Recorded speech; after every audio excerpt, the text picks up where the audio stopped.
Gentlemen, brothers and sisters, I'm not going to delay the start too terribly long because I need to get going and get working. I am the Old Humble Guy. Goodness gracious, that's me. I'm the Old Humble Guy. Let me cover that up for a second. We'll do that. Yeah. I'm the Old Humble Guy. This is the Old Humble Distilling Company. As you can see, we are live from our beautiful facility. These are my bright storage tanks over my right shoulder. And that there, is that? Yeah, that's one of my still columns right there. Right over my left shoulder. We are bottling up whiskey today, but first a word from our sponsor. Is your bar looking a little ordinary? Is it lacking something awesome? Well, head out to your local liquor store and pick up something extraordinary. Grab a bottle of Old Humble Straight Whiskey or Old Humble Special Reserve. They're clean, smooth, easy drinking whiskeys that taste the way whiskey should taste. From humble beginnings to an extraordinary finish, Old Humble whiskeys are what your bar needs today. Walk tall, be awesome, and drink humble. Old Humble Straight Whiskey and Old Humble Special Reserve. Get yours today. All right, yeah, get one today indeed. This is where we're going to be working from today. That's my bottling station. That's my bottling table. Let me get this on picture-in-picture so we can see it a little bit better. There we go, picture-in-picture. So that's my bottling stand. So what we're doing today, as you can see in the description, is bottling up our straight whiskey. I'm the Old Humble Guy. This is my shop. This is the distillery. You can see a little bit in the background. The walls are framed in. Our electrician is going to be here sometime tomorrow, probably Thursday, possibly early Friday. We may or may not have electricity by the time the big party rolls in on Friday afternoon. But you know, we're gonna have something. We may not have walls, but I may have like curtains at least framing this place in. It's gonna be daytime, so it doesn't have to be dark. It'll be intimate. It'll be nice. It'll be a work in progress. But without further ado, I'm gonna go over there to my studio. We're at 2,469 subscribers last I looked. Might be 67, might be 69, somewhere there. The subscriber count continues to blow up. I truly appreciate the support. We have 2 members right now. I'm working on getting more of those. If you can see the ceiling tiles over there, oh, you can't really see the ceiling tiles. I'm going to add a member tier where our members can be able to sign off. It'll be about $100 a year, which would be $8 a month. So, because one of those tiles costs $100. So for $100, you can have a signed copper frame, a copper tile on our ceiling signed by, a personalized message to you or a personalized message from you up on that. I'll print it out, attach it to the copper, etch it in, whatever. But for the first hour, we're members only chat, as is custom, and we will, there's the chat window right there. But we will progress over the course of the first hour towards full full open member or open conversation. I'm getting the show up on my phone right now so that I can follow along.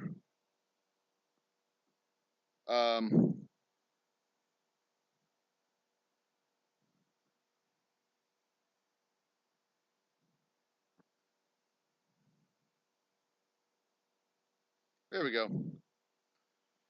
They've changed the format on YouTube. Anyway, all right. I've got me here watching, which should be good. You can see me there. We're filling up our bottling tank, so now it's time to get bottling.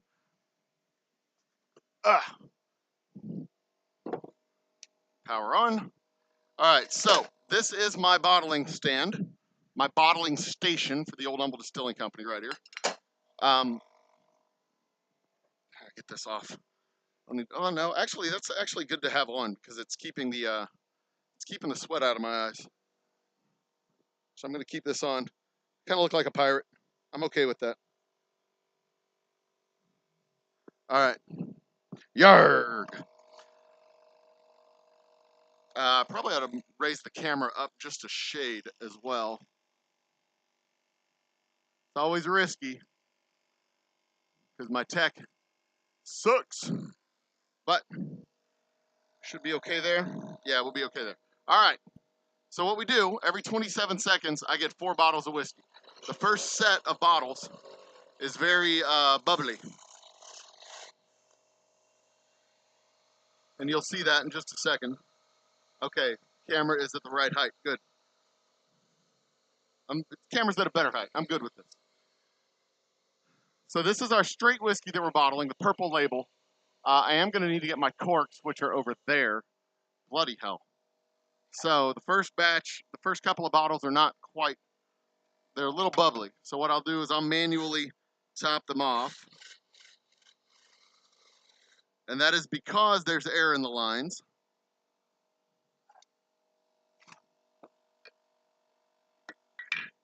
That's good. That's because there's air in the lines, because the machine has been dormant for a couple of days.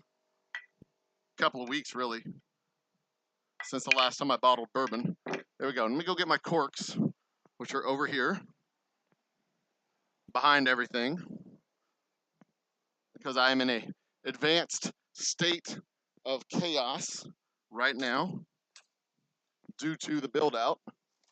Everything is in a place, but not its place. Ugh.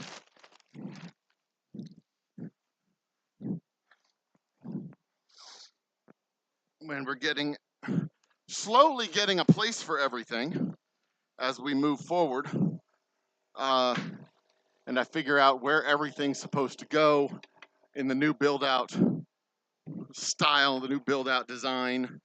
You know, I'm losing basically 1,000 square feet of my space, because I was able to use the tasting room area. I was able to use the tasting room area for storage. I was able to use that area. I was able to use my office space. I was able to use the space behind the bar, especially the space behind the bar. It's gone entirely. The space behind the bar is going to be gone entirely. The I mean, I'm losing a lot of just land from storage space within the shop. You know, we don't have a very big shop to begin with. I've got these 2 big processing tables. I've got a whole section of the distillery set aside for aging barrels. You know, everything there's something. Every square foot of this place is designated as a something, and we don't have a whole lot of just blank storage space in the shop. But that means I'm going to have to build in a lot of shelving space, wall storage, wall hanging, maybe redesign these tables so that they can be turned on their side and kind of made to go away and get the floor space back. The biggest challenge is just that, you know, we have barrels sitting around for 6 months, 9 months, 2 years at a time. We have barrels, we have bottles, we have boxes. We just have supplies and stuff that are sitting around all the time. And maybe the solution to that ultimately is going to be getting a storage unit, an actual storage unit, you know, paying 50 or $100 a month for a storage unit to get like boxes and bottles and, well, mostly boxes out of the way, so that we can I don't know, because there's not a lot of stuff in here that I don't need. It's just that I don't need it all the time, you know, and I don't want to have to go to a storage unit to get my tools and then come back here, then go back to the storage unit, then come back here, then go back to the storage unit, come back here. I mean, but like my pallet of boxes, my pallets of boxes that are over here off camera, you can't see them. Those, I don't need them all the time. Those could truly go to a storage unit. 3, 4, 6, 7, 8, 9, 10, 11, 12. Bottles. I don't keep a huge inventory of bottles sitting around. Those could probably go off to a storage unit. Merchandise. I don't have a lot of it, but when we have it, maybe have a merch closet. Hell, I could put a merch closet in here somewhere, probably in my office. I don't know.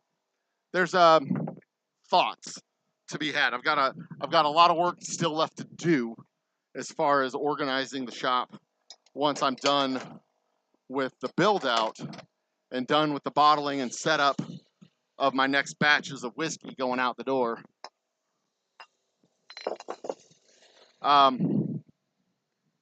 So let's talk about our membership programs.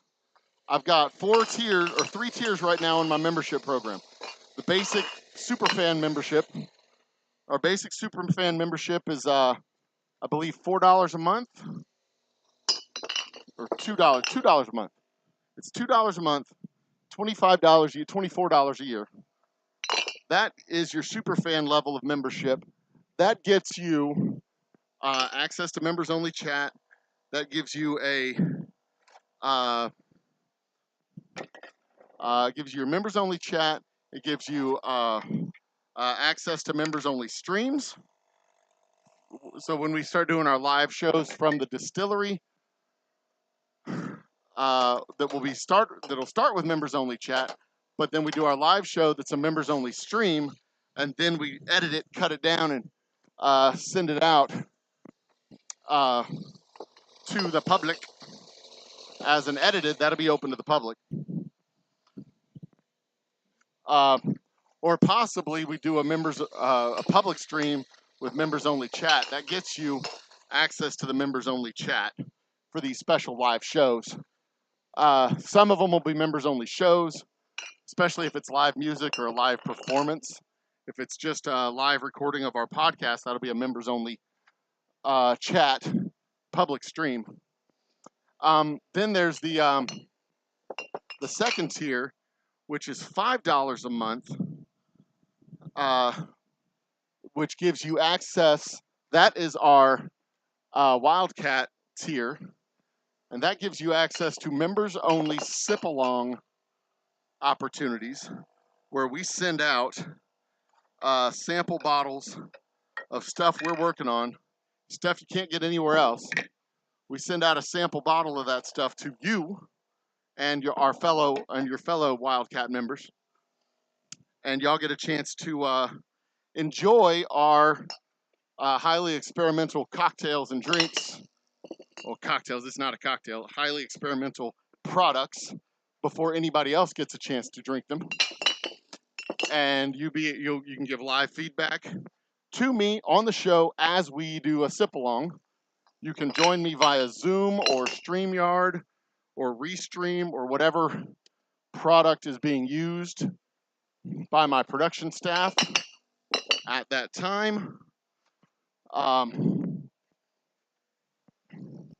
Just getting all the bottles set up right now to come down to my last level of bottles down there at the bottom. Hurrah! So that gets you access to all that fantastic stuff.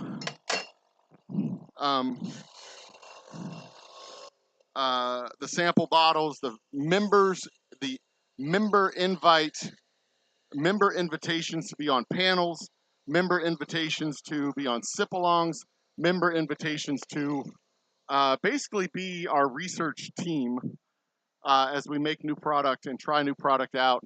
At least once a year, we'll send out samples, and I'm thinking at least once a year we'll do a full bottle giveaway to a lucky member. I haven't really decided on that yet, but those members will be on the Wildcat tier or higher. Not on the Superfan tier. And then on the Roughneck tier, I think I may have the Roughneck and Wildcat backwards. But on the highest tier, that's $25 a month. I show my unending appreciation and gratitude. And you also get to name our tasting room studio for a month, or for as long as we need to divvy it up.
menacing and scary. But, you know, there was a monetary union, a world monetary, it's not really a world monetary union, that's probably the bad way to describe it. There was a monetary agreement where the US dollar would be the international fiat currency. What is it, Bretton Woods agreements. The Bretton Woods agreements. There was the International Monetary Fund, the United Nations, there was NATO, there was the Pacific Rim Treaty, whatever that was called, with the Pacific nations that we're the military agreement. It was NATO for the Pacific nations. Australia, Japan, United States, others. Those are the big three.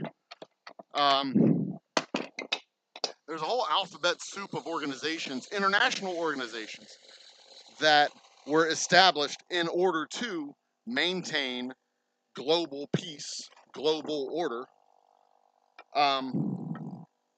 And that didn't happen by accident. That happened literally because we told countries, you got to choose a side. You either got to choose the side of being in the international order or out of the international order. You got to choose. And, you know, it was a capitalist agenda and all the stuff about it is mostly true. You know, capitalist agenda, opportunity for the United States to sell product. None of that would have worked if Europe went communist, et cetera, et cetera, et cetera, et cetera, et cetera, et cetera, et cetera. And it wouldn't have worked.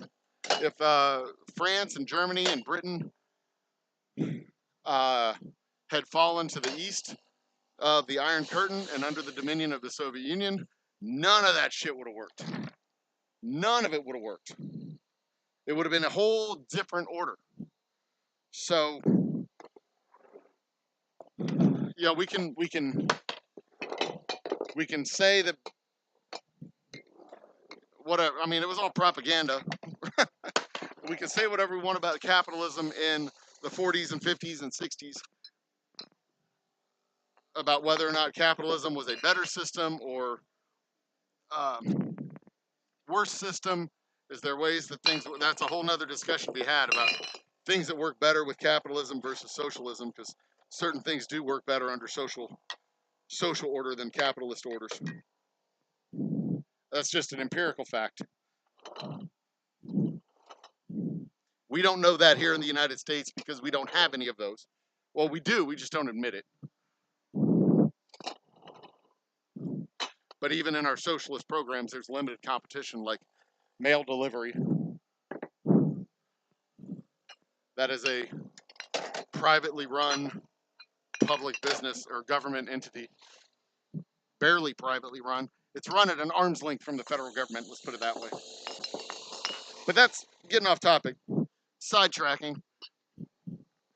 We can say whatever we want about it, but what it boils down to is the post-World War II order does not work if markets are not, if European markets are not capitalist markets, capital markets. It doesn't work if there's no, if it's all communism. It works if it's semi-socialist, because they are semi-social. Inputs to the economy are largely not controlled by workers, but they're influenced by workers' unions. Every single country has strong unions. Every single country has socialistic programs. And every single country functions well. Oh, I got a phone call coming in. I don't know who that is.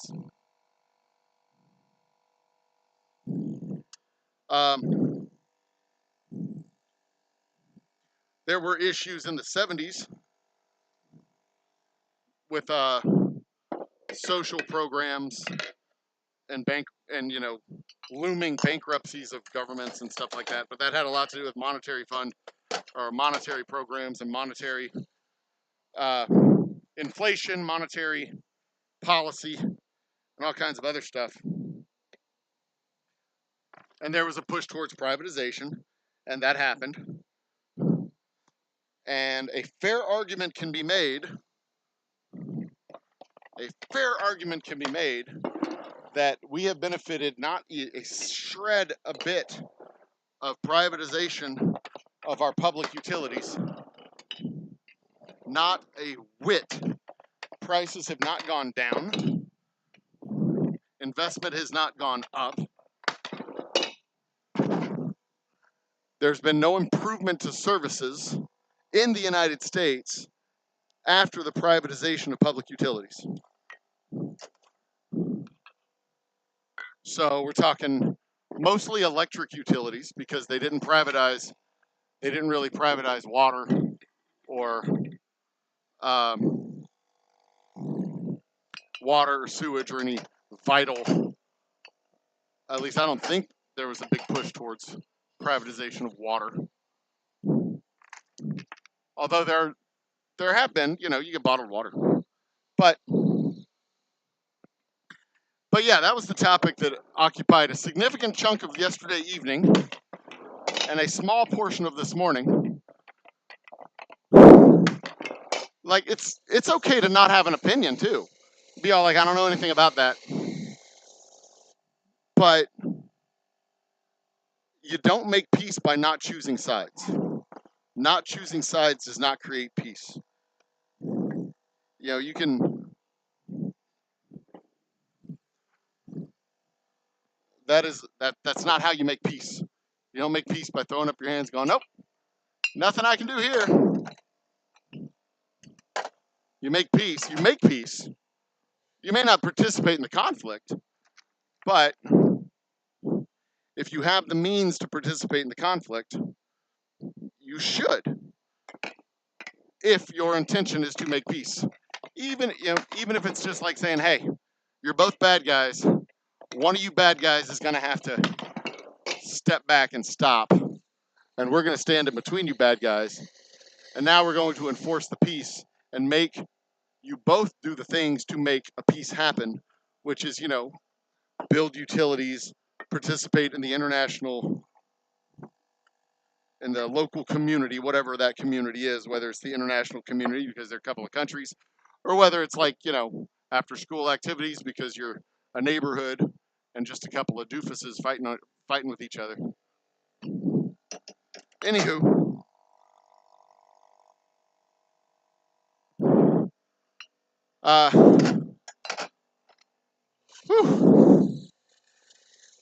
so where are we at now? 1, 2, 3, 4, 5, 6, 7. This is our 8th case. The goal is to get 20 cases out of these out of this barrel, and bottle up at least 10 today.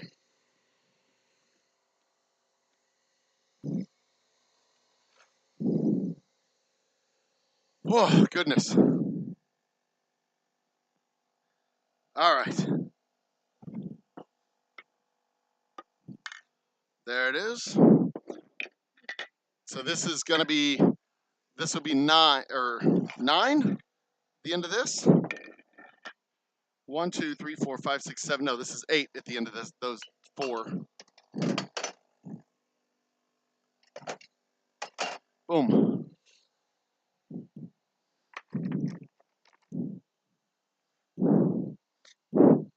2, 3, 4, 6, 7, 8. All right.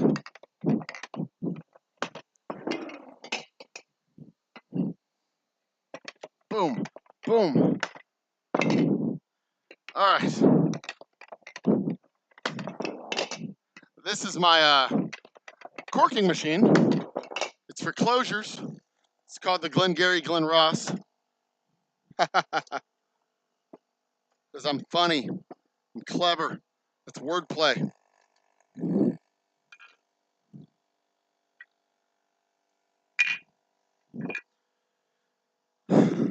It's for closures. Closers. It's a reference to a movie. Y'all haven't seen the movie. Actually, I can't say for sure that I've seen the entire movie. I don't know for sure that I have. And I watch a lot of movies. Like most of the time, the way my work schedule goes is I get up in the morning, I check my emails, have my breakfast, check in on online sales, online activity, do marketing work with mass emails and stuff. Not mass emails, my newsletter, mailing lists. Set up emails for the next week, start editing things, doing things together. Um, and then after about,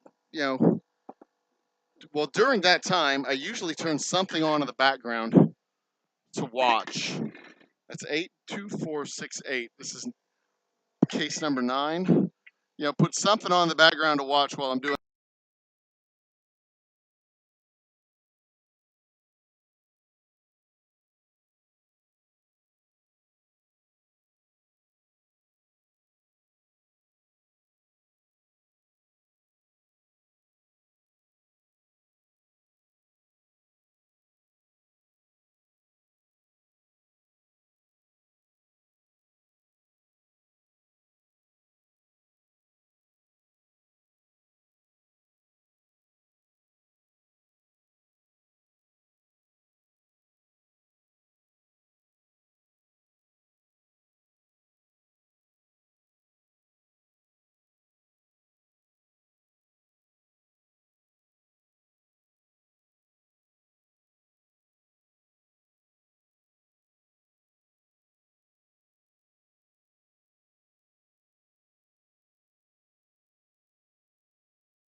It's always good to get a couple of bids when you got a job, just to make sure you know what you're dealing with.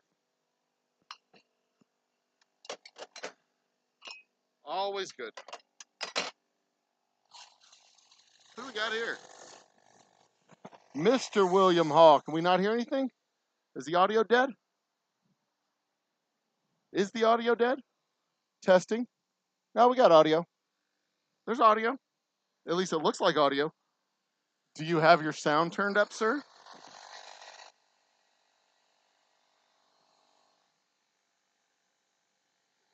I mean, it's showing audio on the, I don't, huh. Well, I'm talking on the phone right there. Okay, you can hear it now, good. Looky there, Mr. William Hall, the winner of our first giveaway, our second giveaway of the year, the sample box with the cigar and sunglasses. I am about to cut over from live or members only chat to public chat as soon as the contractor shows up. As soon as he shows up, I'm going to I got to go talk to him.